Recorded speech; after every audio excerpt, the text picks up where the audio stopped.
son wanted to get his nails painted, as the trend, would you allow him to do it? No. Clear cut, huh?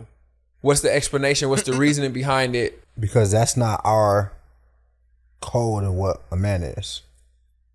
I don't think that everything's for everybody. It's okay for people to have an identity that they want to stick to. I'm gonna push back a little bit. What if your son was like, well, that everybody's not the same? I understand that, right? But I'll also say, where are you learning this? Well, what if he says, well, Caleb Williams, #1 draft pick, is doing it. But Travis Scott is doing it. He's selling millions of records, Dad. But everyone's not the same. I'm just saying, there are successful guys who are doing it. Like, why can't I do that? It sounds to me like it sounds to me like you're trying to be like someone. It sounds to me like, well, when we're young, we're all trying to be like someone, right? It sounds to me like you're trying to be like someone. All right. So if you say, yo, we're not all the same, like, yeah, that doesn't mean anything. We can play that game all day, son.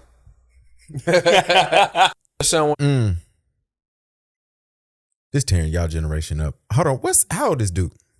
Shout out to the Nice and Neat podcast.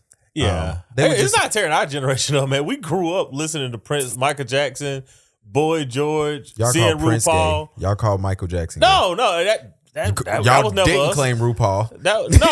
We didn't claim, but we didn't bash him either. Yes, y'all did. No, we didn't. Yes, y'all did. His life story is y'all talking about how y'all bashed him. No. Not if you watch any of his interviews, he always tell you that he never had a problem with Generation X. Not Baby Boomers, maybe, but Generation X. That has never been. We have always been a mind your business generation, and honestly, I wish Dude would have pushed back harder on this. He should have, because this is the problem, right?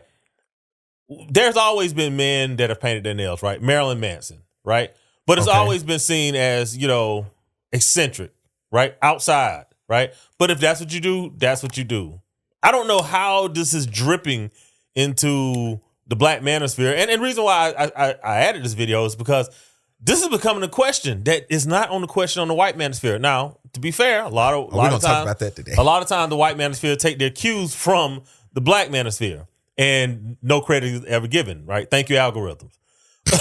But the point of the matter is, like, as a father, you get to dictate what your kid can and can't do, and dads need to push back on anybody saying, well, what if your child want to do this? Like, if my son walked in and he said, hey, Dad, I want to be an underwater welder, right?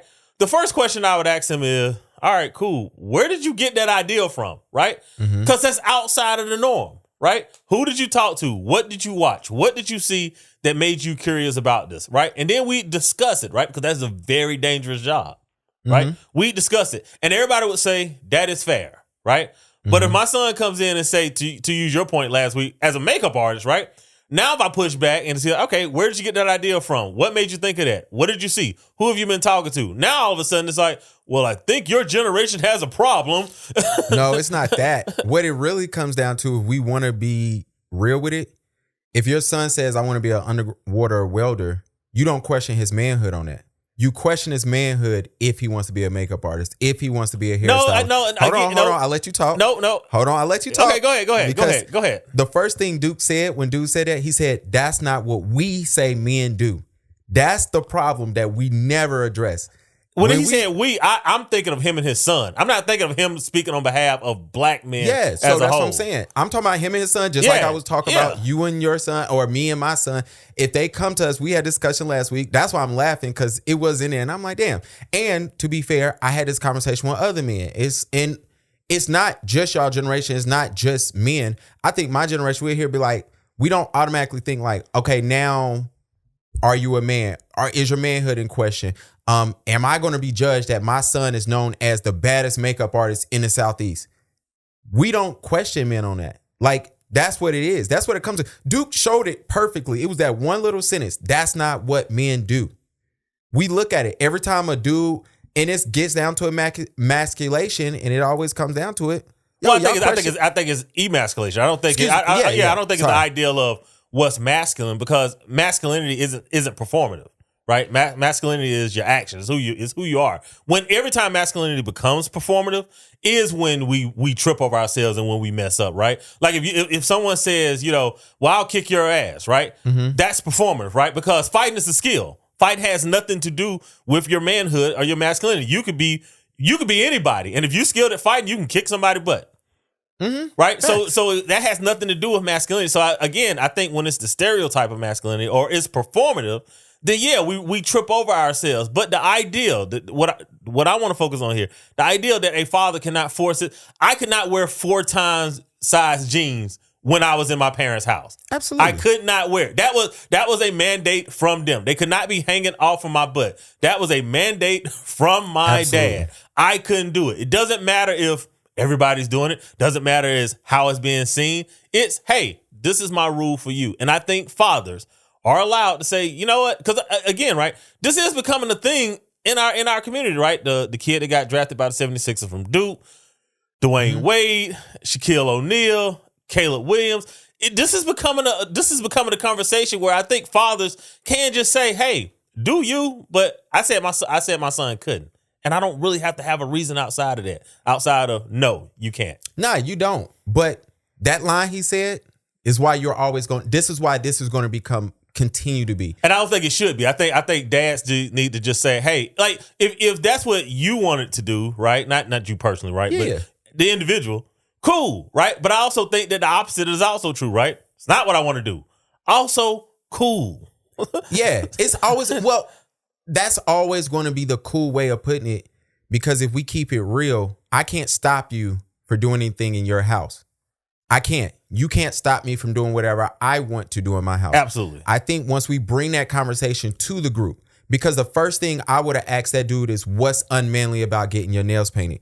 And then that would have stopped that whole conversation, because we're going to get 1 or 2 steps away from him showing that he homophobic if I'm just going to just take us there to the next level. Well, I mean, with this podcast. So is painting nails homophobic? Is not homophobic. Is it a feminization of men? Is it Absolutely. an emasculation of men? That's what I think. That gray line, I think there's a gray area that your generation trips up. It's not my generation. This is everybody. Yes, no, it's not. This is everybody. No, it's not. Yes, it is because again, right, when you think of Marilyn Manson, Kiss, all those individuals, right? Like it was the same questions then, right? But it was just one of those things where it was like it was seen as this is eccentric. Mike, my generation and the generations after me, they go to the nail salons regularly. When your generation, the generation before you said, hey, we should go get our fingers taken care of, y'all was using the F word, calling people sissies and everything else. I see, and again, did not experience that because How old were you when you got your nails done? Probably in my early 20s. Exactly. But that's what I'm saying. But Dudes I mean, there wasn't women going to the nail salon in my early 20s. Like, it was not a nail salon on every corner growing. Again, I think I think sometimes you forget that the 90s and the early 2000s, there was a huge shift in everything. Technology being one of the biggest things. We went from VHS to digital. Like it's on nothing anymore. Right? So I think sometimes you wake up and you're like, man, I woke up in this generation where it was salons on every corner. It was cell phones that took pictures on every corner. There's a generation where that did not exist. So things were different all around. Like even the idea of going to get your nails done. It was like there were not press-ons that you have now or acrylics that you have now or gel that you have. None of those things really existed in the 90s, bro. As a person who grew up with a sister in the 90s, yes, the fuck it did. Stop it. It did not. How old were you in the 90s? Mike, I was born in 89. We can't act like I'm 27. That's what I'm saying. So you were 10. There was not folks just going to the salon. When I went to college, there were not girls that was like, yo, I am going to get my nails done every Thursday. All right. Now, when you went to college, that probably was more so the case. No. Oh, absolutely. But here's the thing. I'm telling you, we can't act like it's this big gap. I'm watching the Aaron Hernandez FX show that just dropped last night. I encourage everybody to watch it. They dropping F-bombs, which I really want to get to that, Doc, because I believe y'all keep showing how he was homosexual early before his father died, because y'all would have got killed for putting that out there. I'm just saying that. I haven't seen it, so I can't comment on it. Well, now you got to start paying attention to the politics of how they start scripting shows so they don't get called out for it later. So that's all. Yeah. But what I want to say is like that, one thing, the hardest part of the show is watching his dad call his brother gay for the way he ran. Because Aaron Hernandez's brother, his older brother wasn't as good as Aaron Hernandez. That was a thing, Mike. In the 90s when we was growing up. I'm not saying that homophobia doesn't exist. No. I'm saying that well, I can't get the point out. Okay, go ahead. Go ahead. What I'm trying to say is, who was the most homophobic generation? Boomers? Absolutely. Did it trickle down and get easier as time went along? Yes. But I think boomers are dying. So that generation that was still more homophobic, I don't think we look at your generation and my generation and say, yo, Gavin's generation is more homophobic. We don't. Well, no, I'm not saying that. I'm saying just that this idea that homophobia just exists, like it's not even in a bubble. It just comes out and just grabs every man that anytime he goes to get his nails done, right? When I say get nails done, I'm talking about like actually just getting a pedicure or manicure, something that I actually do, right? Yeah. But when you start saying, okay, I'm adding acrylics and I'm adding gel, when men say, okay, that is a emasculation at that point. Right? That is not unfair for men to say. It's like, hey, that's an emasculation. Why? How? Look, I'm not saying that. That's exactly what you just said. No. I'm not saying that Saucy Santana isn't a man or whatever he wants to be, right? But what I'm saying is when you say that, like, for a man to tell his son that, no, son, I'm not going to allow you to do that. To say that man is homophobic, that is incorrect. That is improper. When that man becomes grown and he can do whatever he want to do, again, when we see RuPaul, there was no Generation X outside of the studios when he had his show said, take RuPaul off TV. It just doesn't exist. Men mind their business. Let other men. So you tell me that black men was outside of the studios of RuPaul's show? They probably wasn't allowed in the studios. I can't allow us to act like those stories don't exist when those men tell the stories. When we have Diana Ross coming out and saying, "Yo, I was with Luther and he couldn't live his life because they told him he couldn't have a career." When we see white artists who would come out and say, "Yo, they told us." Elton John. There's countless stories of homosexual men who live. Bro, you're talking about the 60s and 70s. I'm gonna just let you talk. Yeah, because you're connecting a 2010 narrative to something that's 50 years ago. I'm telling you their narrative. You tell me 50 years ago. You got it. So Elton John was telling you in the 90s he was suffering from people discriminating against him in the 90s. Or is he telling a story of how it was in the 50s and 60s? There's countless artists who told you, yo, they told me I couldn't have a music career until this point. When I fed up and was just like, fuck it, this is me. They gave you that. They told you all of this. I'm telling you they stories. We've heard RuPaul tell. If you watch RuPaul's show, he sits there and tells you how hard that shit was for him. I don't care who you are, gay, straight, everybody can believe what they want to believe about Luther. It's the reason why he has zero connection to any woman. And once he passed, black women came out and said, yo, we knew he couldn't say nothing because of his career. Like, we know this. Like, we can't look. Growing up, stories about Prince, these stories were there, bro. So I just don't want to act like it doesn't. Now, when it comes to this dude, I'm not saying that he's saying that, yo, if you get your nails painted, you're homosexual. I'm not saying that that's what Duke said, especially because he has a big platform and I know he chooses his words wisely. I do want to say he threw a line in there is that's not what men do. So when you throw that line in there, it is allowed for me to interpret that, hey, that's what men don't do. Because I'm just using the flip of what you just said. I wish dude would have pushed back and was like, what's unmanly about Dwayne Wade, who, for better or for worse, however you want to see him, jokes or non-jokes, is a heterosexual man getting his nail done. There's dudes on the block who are real men, whatever you want to define that as, and we're not saying they not masculine. Then we're going to get down to, all right, if I get my nails buff versus they just look rugged when I leave. Some people nails are so buff that you think they have polish on them. We're not going to look at that man. I think that's whatever, again, I think that's whatever it is that you're comfortable with. But to this point, this conversation is about what a father can allow in his home. This conversation wasn't about what men can do. I have clearly said men can do what they want. But if you say that, hey, well, this should also be, if you push back against your child, you're moving into the territory of homophobia. No, you're not. Yo, I didn't say that. I agree with your point. Yeah. Because I agree. That's my point. Oh yeah. Well, I agree with your point. I said from the beginning. I know, but you bring it in, homophobia and Prince and I'm saying, like, yo, as men, we have by and large minded our business when it comes to what other men do. I don't agree with that. We have by and large minded our business. I don't agree with that at all. Because we was the last generation to stop using the F word. The only reason why I brung up homophobia with bruh, because I said if I was there to ask him that question, once he fleshes that out, I think he's going to be 2 steps away from showing that he's homophobic. But this is the thing, though. I think a lot of people do this. We combine sexual orientation with emasculation.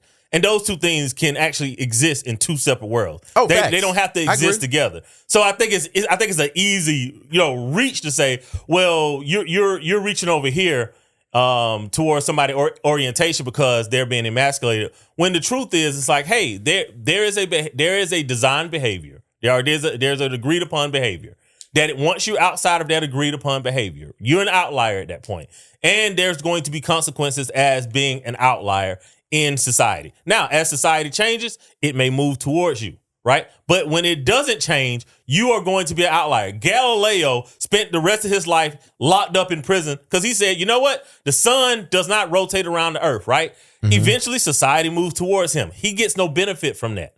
So in society, if you are eccentric, outside of it, eclectic, yes, society is going to have to move towards you. Perhaps it may never do it. But as a man in his home, I am adamant. A father could tell his kid no to whatever he wants to say no to. And that does not make him, he could be, but him saying no is not indicative of that. Nah, absolutely. And for the record, I agree with that. I just wanted to take the conversation a different way. And I think that Duke is going to have a hard day out with any man and any community trying to describe what is a man and not sound. And going back to his nail point, you're going to have a hard day out. And that goes back to my point of last week, which I think that, we can't argue 2 things. But once we agreed upon on, this doesn't, you could do whatever you want to in your house. Who cares? Bet. If you think you want to have gender roles about your 6-year-old not having a gender, cool. In your crib, that shit works. Have fun. Have at it. Deal with the repercussions. But when you come in the real world.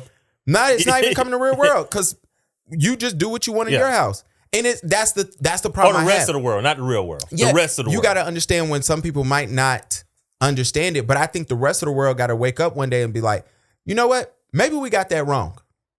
Maybe we got that wrong. And I'm not even talking about this situation anymore. I think the rest of the world, as time, and like what you just said, I want us to stay clear. Like, all right, we agree. All right, now we getting new information. Now we was wrong. Now let's correct that.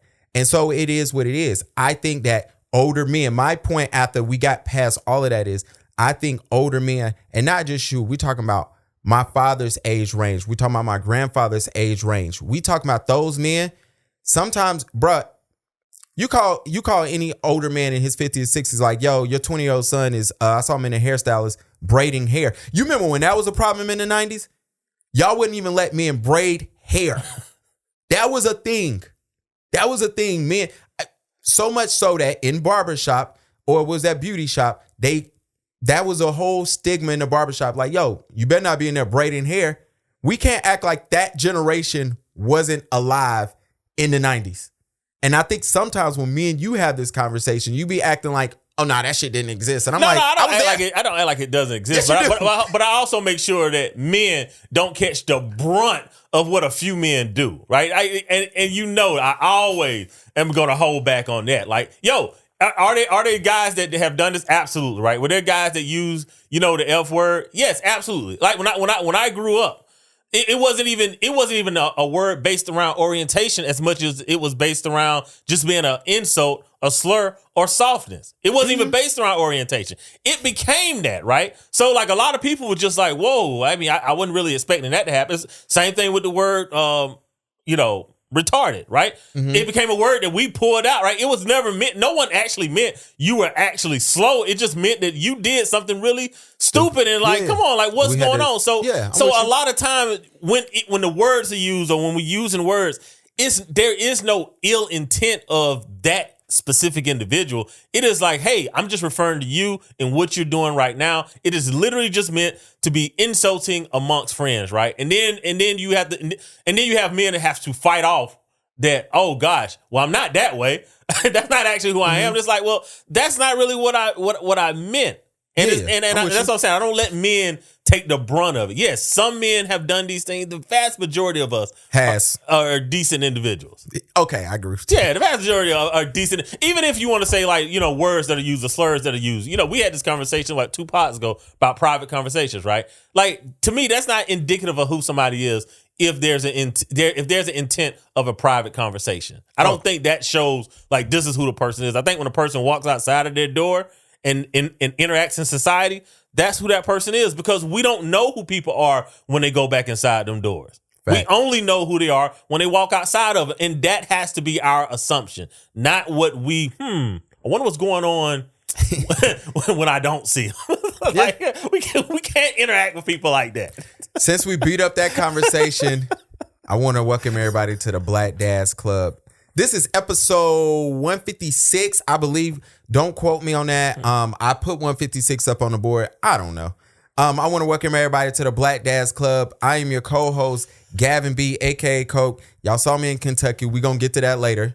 I got the host here, Pastor Mike Will. Welcome, everybody. Appreciate everybody tuning in. Look, this what happened when this what happened when you come to church early. You get a little pre-message, man. They used to sing before church started. Yeah, that used to be the good song. Yeah, the good song. Yeah, so that's what happened when you get to church early.